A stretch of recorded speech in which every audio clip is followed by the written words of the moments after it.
Salutare, prieteni, și în această zi vreau să fac o dedicație muzicală, în special pentru mama mea, cu prilejul aniversării unei vârste foarte frumoase, din partea familiei, fiicelor, ginerilor, nororii, nepoților. Îți urăm, mama, la mulți ani! Te iubim și ne mândrim că ești mereu alături de noi. La mulți ani, sper să-ți placă această melodie.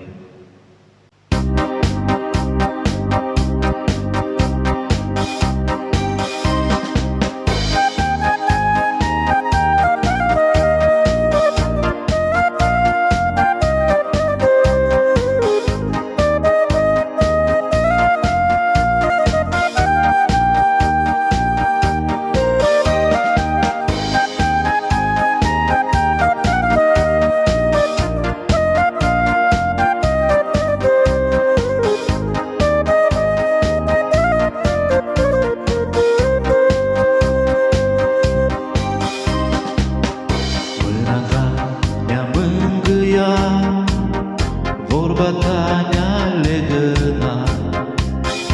Am crescut cu alți copii de-o seamă,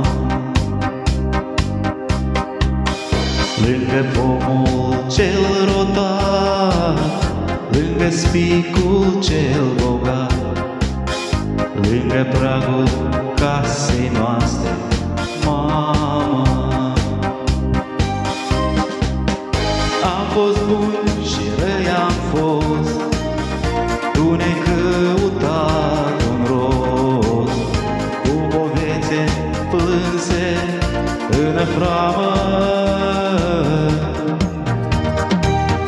Tu ne-ai învățat un grai, tu ne-ai dăruit un plai, și-am plecat cu el în lume, mamă.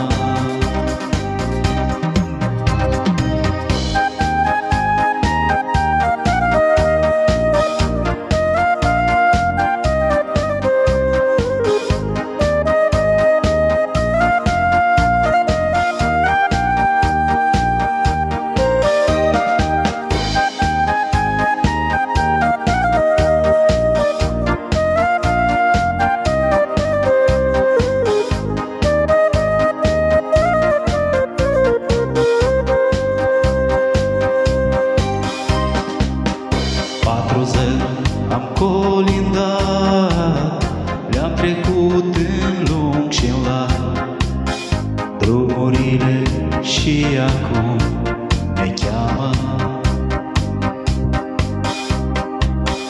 Tu ne-ai așteptat mereu, am venit când ne-a fost greu, te-am găsit încărunțită, mamă.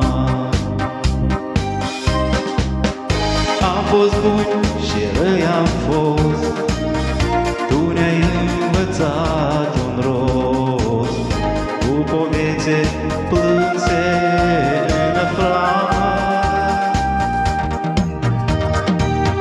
Tu ne-ai învățat un grai, tu ne-ai dăruit un plai, și-am plecat cu el în lume, mamă. Tu ne-ai învățat un grai,